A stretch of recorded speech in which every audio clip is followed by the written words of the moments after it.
Hello student, आज मैं पुनः आपके समक्ष उपस्थित हुआ हूँ। आज हम इनकम टैक्स के अंतर्गत प्राय चौथे शीर्षक की चर्चा करेंगे। जैसा कि हम जानते हैं कि इनकम टैक्स के अंतर्गत कुछ 5 प्रकार के महत्वपूर्ण शीर्षक होते हैं, जिसे प्राय अलग अलग पढ़ने की आवश्यकता होती है। अर्थात यह उसी क्रम के अंतर्गत चौथा शीर्षक है कैपिटल गेन, अर्थात इसको पूंजीगत प्राप्ति कहते हैं। सामान्यतः देखा जाता है कि प्राय व्यक्ति आय का उपार्जन करने के लिए कई तरह के एक्टिविटीज को करता है। कोई बिजनेस एक्टिविटीज करता है। बिजनेस एक्टिविटीज के अंतर्गत इनकम फ्रॉम बिजनेस और प्रोफेशंस के अंतर्गत पढ़े हैं, अर्थात किसी व्यवसाय की आय या पेशेवर की आय का मतलब हुआ जो डे टू डे हम प्राय वस्तुओं को खरीदते हैं, वस्तुओं को बेचते हैं, सेवाओं को बेचते हैं। यह प्राय इनकम फ्रॉम बिजनेस होते हैं। बिजनेस के अंतर्गत जो भी आय का उपार्जन होता है that is called revenue profit. हम उसको रेवेन्यू प्रॉफिट कहते हैं, जबकि अकाउंटेंसी में एक दूसरा भी लाभ होते हैं जिसे कैपिटल प्रॉफिट कहा जाता है। कैपिटल प्रॉफिट की उत्पत्ति प्राय कैपिटल एसेट्स पूंजीगत संपत्तियों के हस्तांतरण से क्रिएट होते हैं। अर्थात हम पूंजीगत संपत्तियों को भी प्राय खरीदते और बेचते हैं, लेकिन इसके अंतर्गत एक लंबे समय का अंतराल होता है। खरीदने और बेचने के बीच का जो समय होता है वह शॉर्ट पीरियड भी हो सकता है, लॉन्ग पीरियड भी हो सकता है। लेकिन एक व्यापार के अंतर्गत प्राय वस्तुओं का आदान प्रदान, क्रय विक्रय, लेन देन हम रोजाना की तरह करते हैं, डे टू डे करते हैं। अर्थात डे टू डे जो ट्रेडिंग एक्टिविटीज होता है उसके द्वारा जो लाभ कमाया जाता है उसे रेवेन्यू प्रॉफिट कहते हैं। और जो बहुत समय के अंतराल के बाद अगर उसका आदान प्रदान हो, दैट मीन्स हम खरीदे आज, बेचते हैं 5 साल के बाद, यह 5 साल उसे उस संपत्ति को होल्ड करके रखते हैं, अपने पास रखते हैं और उसको बेचते हैं, तो यहाँ पर जो आय की उत्पत्ति होगी उसे हम कैपिटल गेन या कैपिटल प्रॉफिट कहते हैं। तो बच्चों, अंतर के दृष्टिकोण से आप समझ गए होंगे कि बिजनेस इनकम और कैपिटल इनकम में क्या अंतर है। बिजनेस इनकम के अंतर्गत प्राय ट्रांजेक्शन्स डे टू डे किए जाते हैं, अर्थात डे टू डे ट्रांजेक्शन्स के आधार पर लाभ का उपार्जन किया जाता है, तो उसको हम बिजनेस इनकम कहते हैं। और जब कोई कैपिटल एसेट्स हम कभी खरीदते हैं, एज ए होल्ड करते हैं, एज ए इन्वेस्टमेंट के पर्पज से खरीदते हैं, और एक समय जब उसके मूल्य में वृद्धि होती है तो प्राय उसे बेच देते हैं, और इस प्रकार बिक्री और क्रय मूल्य के अंतर के द्वारा हम लाभ कमाते हैं। प्राय इसी लाभ को कैपिटल प्रॉफिट कहा जाता है, कैपिटल गेन कहा जाता है। प्राय कैपिटल गेन 2 प्रकार के होते हैं। सबसे पहले कि यह बात बिल्कुल नोट कर लिया जाए कि कैपिटल गेन की उत्पत्ति प्राय कैपिटल एसेट्स के खरीदने और बेचने से होती है। और कैपिटल एसेट्स किसे कहते हैं, तो अभी मैंने समझाया कि किसी भी संपत्ति को अगर लंबे समय तक हम अपने पास होल्ड करते हैं, उद्देश्य चाहे कुछ भी है, उद्देश्य तो मुख्यतः यही होता है कि इस पर भी हम इसके बिक्री पर भी लाभ कमाएं। उद्देश्य हमेशा लाभ ही होता है, अर्थात लेकिन दोनों में अंतर है। एक डे टू डे ट्रांजैक्शंस के द्वारा लाभ की उत्पत्ति करना, और एक किसी संपत्ति को होल्ड करके अपने पास रखना और मूल्य बढ़ने का इंतजार करना, और मूल्य बढ़ने पर प्राय उस संपत्ति को हटा देना। इस प्रकार से भी हम लाभ का उपार्जन करते हैं, that is called capital gain और कैपिटल प्रॉफिट।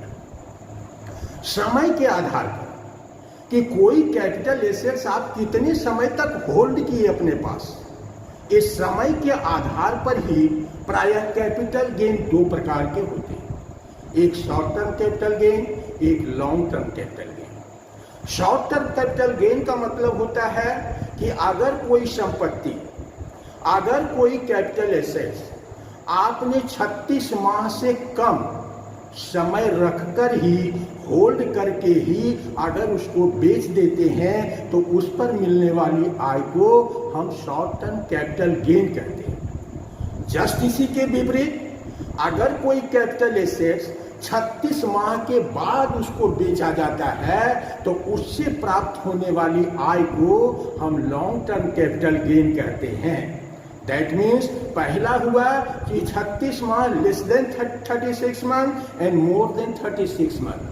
अगर संपत्ति लेस देन 36 मंथ आपके पास रहा तो उस पर कमाए गए आय को शॉर्ट टर्म कैपिटल गेन कहेंगे, और संपत्ति 36 माह से अधिक रखकर उस पर लाभ कमाए बेचने के द्वारा तो उसको कहते हैं लॉन्ग टर्म कैपिटल गेन। यह प्राय सभी प्रकार की संपत्तियों के संदर्भ में 36 माह का एक लक्ष्मण रेखा होता है। 36 माह का लक्ष्मण रेखा अगर पार कर जाए तो लॉन्ग टर्म कैपिटल गेन, और लक्ष्मण रेखा के भीतर अगर रहे तो that is a short term capital gain. बहुत आसान है, समझना बहुत आसान है। इसके प्रैक्टिकल भले ही कठिन हो सकते हैं, लेकिन एज ए थ्योरेटिकल कंसेप्ट के रूप में इसको समझना बहुत ही सरल होता है। अब एक दूसरी स्थिति, हमारे पास संपत्ति के नेचर अलग अलग होते हैं। कभी लैंड एंड बिल्डिंग के रूप में, कभी प्लांट एंड मशीनरी के रूप में, संपत्तियों के कभी ज्वेलरी के रूप में, कभी ऑर्नामेंट के रूप में। संपत्ति कितने तरीके से हमारे पास होती है, और सब संपत्ति को हम as a purpose of investment, that means विनियोग के दृष्टि से इसको खरीद के रखते हैं ताकि अधिक लाभ मिलने पर हम इसको बेच दें, चाहे वो ज्वेलरी हो, चाहे लैंड हो, चाहे मकान हो, चाहे दुकान हो, चाहे इंडस्ट्रीज हो। कहने का मतलब हर एक चीज एक कैपिटल एसेट्स है, और उस कैपिटल एसेट्स को हम अपने पास तब तक रखते हैं जब तक कि उसके मूल्य में उतनी वृद्धि नहीं हो जाए जितना कि हम कमाना चाहते हैं। दैट मीन्स उद्देश्य तो कमाने का है, लेकिन संभवतः ये भी ध्यान रखना चाहिए कभी कभी कमाने के स्थान पर हम गंवा भी देते हैं। That means short term capital gain और long term capital gain. Short term capital gain अगर संपत्ति 36 माह से कम रहा और उसको हमने डिस्पोज ऑफ कर दिया, बेच दिया, तो ये शॉर्ट टर्म कैपिटल गेन। अगर संपत्ति 36 माह से अधिक रखकर उसके सेल किए, बिक्री किए, तो उस पर मिलने वाले लाभ को लॉन्ग टर्म कैपिटल गेन। और इसके जस्ट विपरीत कभी कभी शॉर्ट टर्म कैपिटल लॉस भी होते हैं, लॉन्ग टर्म कैपिटल लॉस भी होते हैं। उद्देश्य भले लाभ कमाने की दृष्टि से हमने संपत्तियों को होल्ड किया था, लेकिन भविष्य फ्यूचर कोई नहीं जानता है। That means that is a speculation. यह एक प्रकार का सट्टा हम खेलते हैं, और सट्टा खेलने में लाभ की भी संभावनाएं होती है और हानि कमाने की भी संभावनाएं होती है। इसलिए हमेशा इसके दो पक्ष होते हैं, गेन भी हो सकते हैं और लॉस भी हो सकते हैं। अब आइए दूसरी संपत्ति की ओर बढ़ते हैं। कभी कभी हम प्राय संपत्तियों के रूप में शेयर्स को होल्ड करते हैं, शेयर्स की खरीद बिक्री करते हैं, डिवेंचर्स खरीदते हैं, ब्याज कमाते हैं, बॉन्ड खरीदते हैं, ब्याज कमाते हैं। ये सब एक शब्द में फिनेंशियली सिक्योरिटीज कहते हैं। इसको क्या कहते हैं? Financial securities. शेयर्स, बॉन्ड्स, ये सब फिनेंशियल सिक्योरिटीज होते हैं। और इस संदर्भ में समय 36 माह नहीं बल्कि 12 माह के आधार पर इसे शॉर्ट टर्म कैपिटल गेन और लॉन्ग टर्म कैपिटल गेन बंटवारा किया गया है। अगर कोई शेयर, कोई फिनेंशियल सिक्योरिटीज हमारे पास 12 माह रखकर ही उसको बेच देते हैं, तो इससे जो लाभ की उत्पत्ति होती है उसे शॉर्ट टर्म कैपिटल गेन कहते हैं। और 12 माह से अधिक रखकर हमने उसको सेल किया तो उससे मिलने वाले लाभ को लॉन्ग टर्म कैपिटल गेन कहते हैं। अब सिक्योरिटीज भी दो प्रकार की होती है, listed securities and unlisted securities. हमने अभी जो चर्चा 12 माह का किया है वह लिस्टेड सिक्योरिटीज के संदर्भ में है। अगर वो सिक्योरिटीज, वो शेयर अनलिस्टेड है तब 24 माह की लक्ष्मण रेखा खींची जाएगी। 24 माह की लक्ष्मण रेखा का मतलब अगर 24 माह से कम रखकर ही उसको आपने डिस्पोज ऑफ कर दिया, बेच दिया, तो ये शॉर्ट टर्म कैपिटल गेन होगा। और 24 माह से अधिक रखकर अनलिस्टेड सिक्योरिटीज का ट्रांजेक्शन्स करते हैं तो उस पर मिलने वाले लाभ को लॉन्ग टर्म कैपिटल गेन और होने वाले हानि को लॉन्ग टर्म कैपिटल लॉस कहते हैं। अब एक चौथा भी स्थिति है, in case of residential house.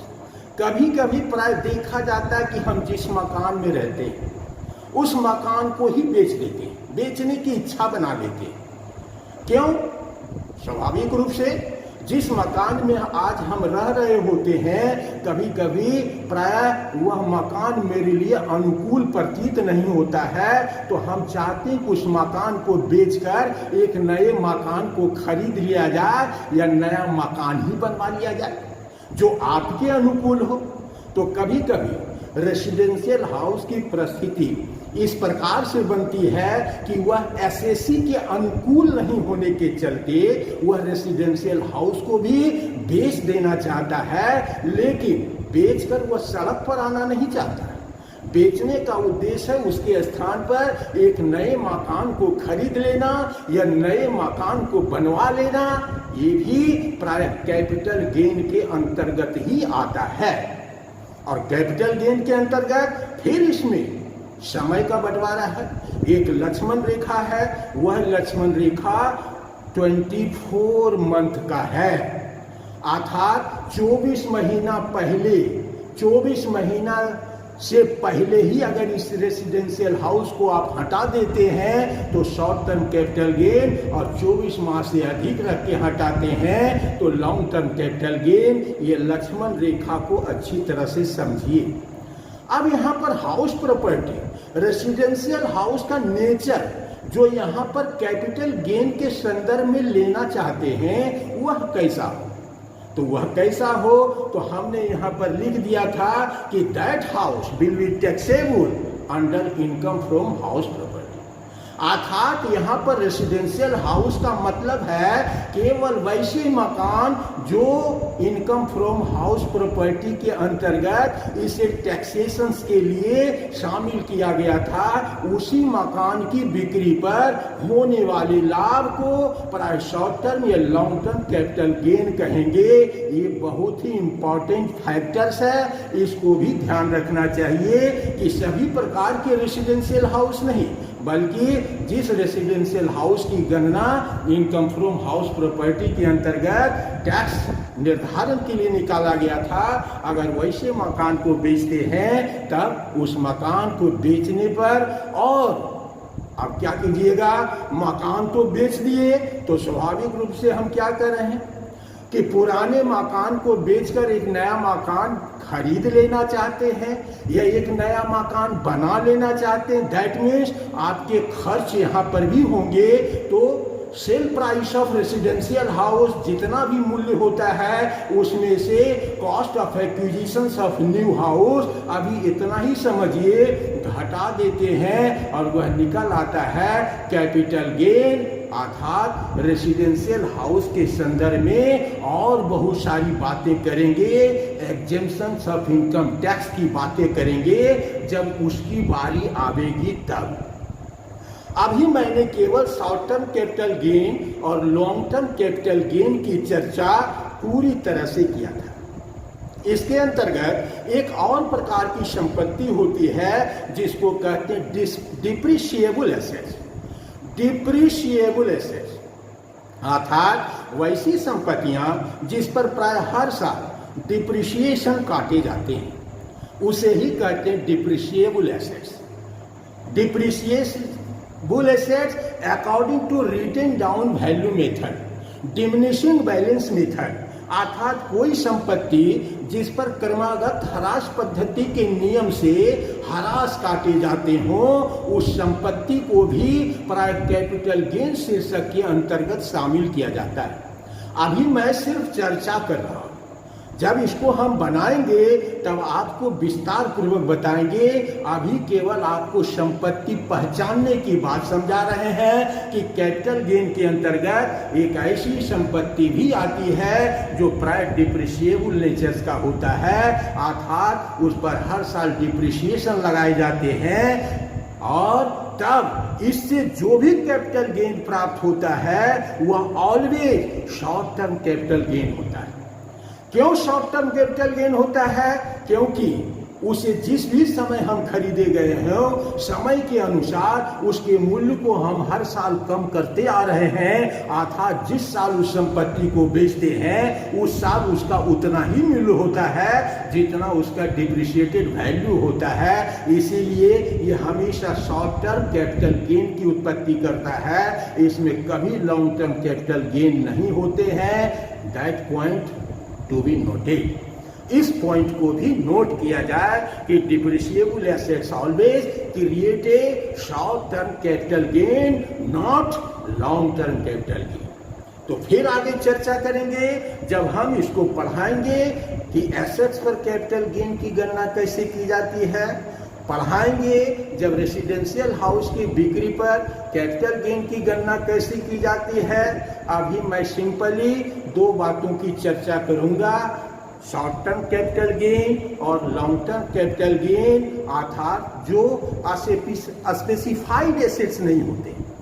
Specified का मतलब residential specified, depreciable assets specified, अर्थात हम सामूहिक रूप से कुल वैसी संपत्तियों का हम चर्चा करने जा रहे हैं जिसकी कोई निश्चित पहचान नहीं होती है, अर्थात एज ए रेसिडेंशियल्स के रूप में या एज ए डिप्रिशिएबल एसेट्स के रूप में हम उन सारी संपत्तियों को एज ए होल एसेट्स के रूप में एक सामान्य कंसेप्ट पढ़ने जा रहे हैं। उस कंसेप्ट के आधार पर मोर देन 75% क्वेश्चन सॉल्व होते हैं, 25% question related to specified assets, that means residential house, depreciable assets इत्यादि की चर्चा करेंगे। अभी मैं सामान्य तरीके से उन संपत्तियों की चर्चा करने जा रहा हूं जिसे पहचान के अनुसार आपको नहीं पढ़ा रहे हैं, बिना पहचान के, अर्थात कोई संपत्ति जिसकी पहचान आपको अभी बताई नहीं गई है वो सारी संपत्तियां प्राय सामान्य रूप से किस प्रकार से ट्रीट किए जाते हैं लॉन्ग टर्म और शॉर्ट टर्म में, उसे हम समझेंगे।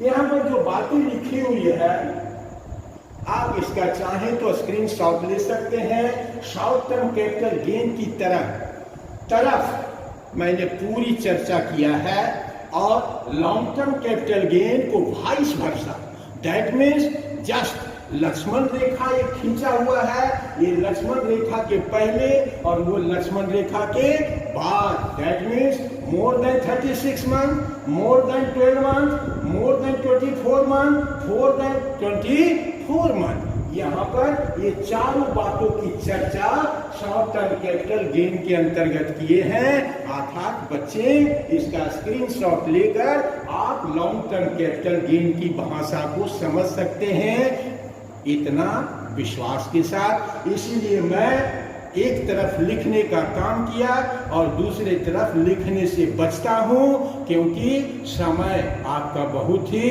वैल्यूएबल होता है, लिखने में व्यर्थ करने की आवश्यकता नहीं होती है, समझने का पूरा संकल्प लेना चाहिए, रटने की कोई भाषा बात नहीं होती। मैं बार बार कहता हूं हमारे इनकम टैक्स के सारे वीडियो को आप देख लीजिए, मैं कोई किताब, कॉपी, पन्ना इत्यादि लेकर मैं बच्चों को नहीं पढ़ाता, अर्थात ये सब लेकर पढ़ाने की आवश्यकता होगी तब तो न जाने हम कितने प्रकार के सेक्शन आपके सामने लिख देंगे।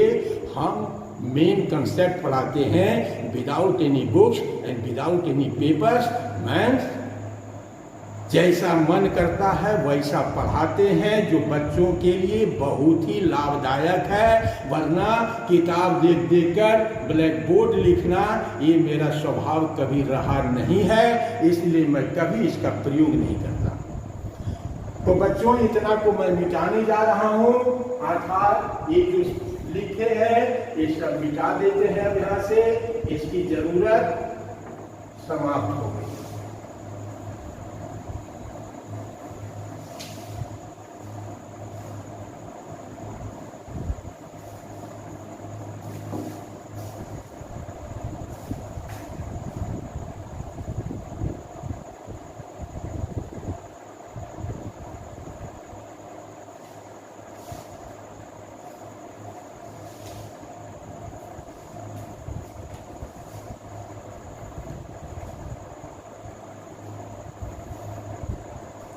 उम्मीद है कि मैं जो आपको बता रहा हूँ बिल्कुल आपको पसंद आ रहे होंगे।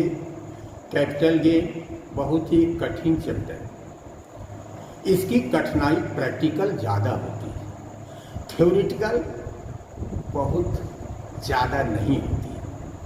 थ्योरी के रूप में बता देना एक आसान काम होता है, लेकिन इसका प्रैक्टिकल करना, इसके डेट में उलझना एक कठिन काम होता है।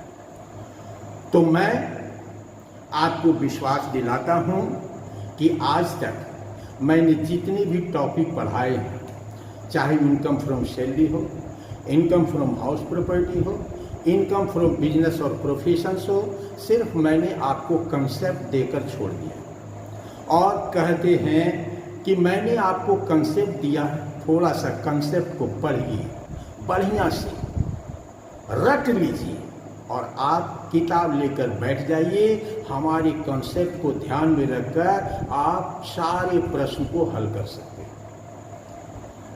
तो मुझे एक सरलता प्रतीत होती, यही कारण है कि मैं आपको हिसाब नहीं बना के समझाया, क्योंकि मेरा मानना है कि किसी टॉपिक का 2-4 हिसाब बनाकर बच्चों के सामने परोस देने से 5वें हिसाब बन जाएंगे, इसकी कोई गारंटी नहीं। इसकी कोई गारंटी नहीं है। तो ऐसा समय, ऐसा हिसाब बनाकर समय को व्यर्थ करने की क्या आवश्यकता है। कंसेप्ट एक बहुत ही नायाब चीज होता है, मजबूत चीज होता है। विदाउट कंसेप्ट हम कोई काम नहीं कर सकते हैं। हम ऐसा भी जानते हैं कि किसी भी काम को करने के लिए बिहाइंड कंसेप्ट होना बिल्कुल आवश्यक है, और मेरा यही मानना है। लेकिन कैपिटल गेन के अंतर्गत मैं आपको कुछ सवाल हल करवाऊंगा, कुछ सवाल हल करवाऊंगा, ऐसे ऐसे सवाल हल करवाऊंगा जो बिल्कुल आपको उलझाने वाला हो, उलझाने वाला। सब चीज कंसेप्ट तो यही रहेगा, लेकिन फिर भी जब इसका हम प्रैक्टिकल करने लगते हैं तो हमारे सामने डेट की कठिनाइयां उपस्थित हो जाती हैं, बहुत सारी बातें होती हैं। अभी हम जब समझाएंगे तो उसको समझिएगा कि ये डेट का कंफ्यूजन कैसे पैदा होता है। अभी तो मैंने सिर्फ परिभाषित किया है, परिभाषित के रूप में आपको समझाया है कि शॉर्ट टर्म कैपिटल मीन्स क्या है और लॉन्ग टर्म कैपिटल मीन्स क्या होते हैं। और मैंने संपत्तियों के सारे स्वरूप को भी समझाया कि संपत्तियां तो अन्यान प्रकार के होते हैं, कुछ खास होते हैं, कुछ खास नहीं होते। जो खास होते हैं उसे खास तरीके से हम आपको पढ़ाएंगे, जैसे रेसिडेंशियल हाउस, डिप्रिशिएबल एसेट्स, और जो खास नहीं होते हैं उसे सामूहिक रूप से चर्चा करेंगे। तो आज मैं उन संपत्तियों की चर्चा करने जा रहा हूं जो प्राय सामूहिक रूप से, जिसके अंतर्गत ज्वेलरी भी होंगे, प्लांट भी होंगे, लैंड भी होंगे। इस बात को ध्यान रखें। शॉर्ट टर्म कैपिटल गेन और लॉन्ग टर्म कैपिटल गेन में अंतर आपको साफ साफ नजर आएंगे। हम इधर एक लक्ष्मण रेखा बना दिए हैं, इधर शॉर्ट टर्म कैपिटल गेन, उधर लॉन्ग टर्म कैपिटल गेन।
बिल्कुल समान तरीके से मैंने एक लक्ष्मण रेखा बीचों बीच दिया है।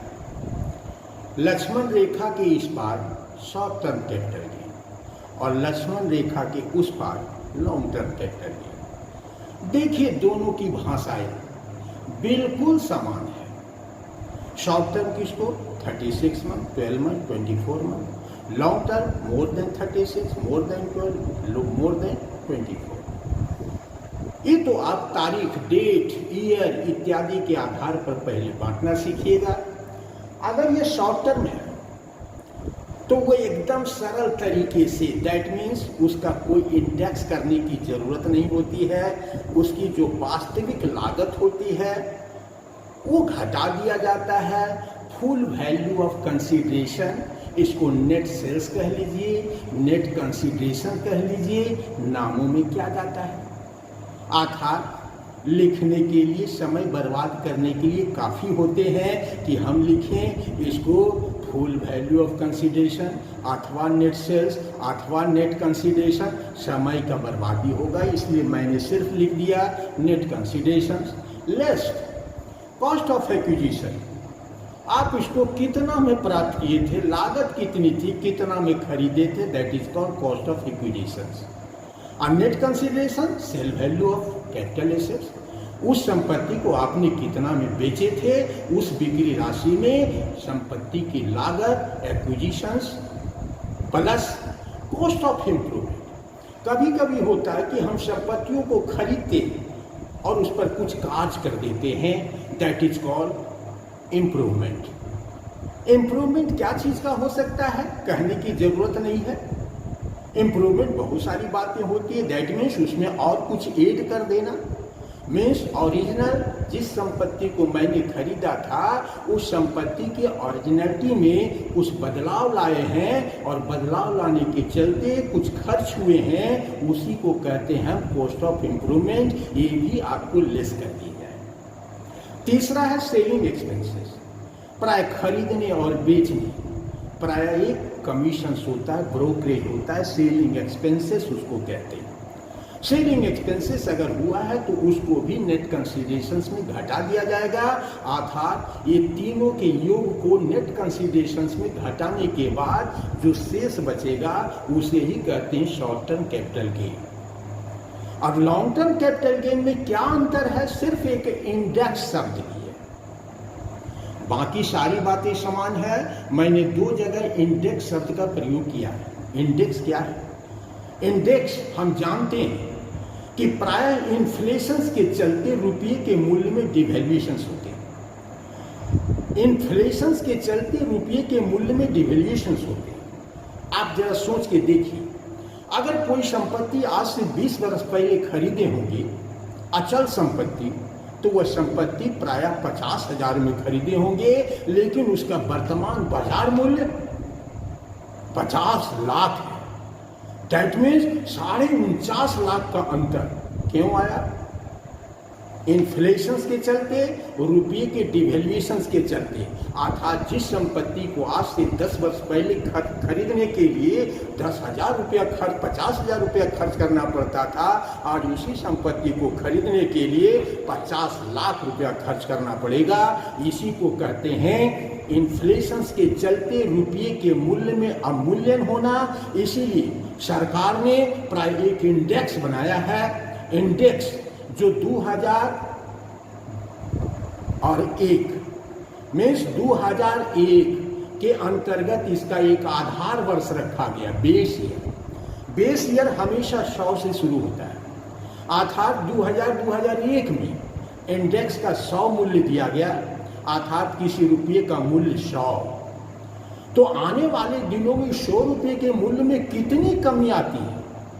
तो आज हम पढ़ रहे हैं 2021 के अंतर्गत आज का इंडेक्स है 301 रुपये। दैट मीन्स कहने का मतलब है कि जो 2001 में जो चीज 100 रुपये की थी, सरकार के नजर में, सरकार के इंडेक्स के नजर में, इन्फ्लेशन के दृष्टिकोण से आज उसी संपत्ति का मूल्य 301 रुपया है। तो 100 रुपये को 301 रुपये के फिगर में लाते हैं, उसे ही कहते हैं इंडेक्स कॉस्ट ऑफ एक्विजिशन। दो ही जगह इंडेक्स का प्रयोग है, एक इंडेक्स कॉस्ट ऑफ एक्विजिशन, एक इंडेक्स कॉस्ट ऑफ या इंडेक्स कॉस्ट ऑफ इंप्रूवमेंट।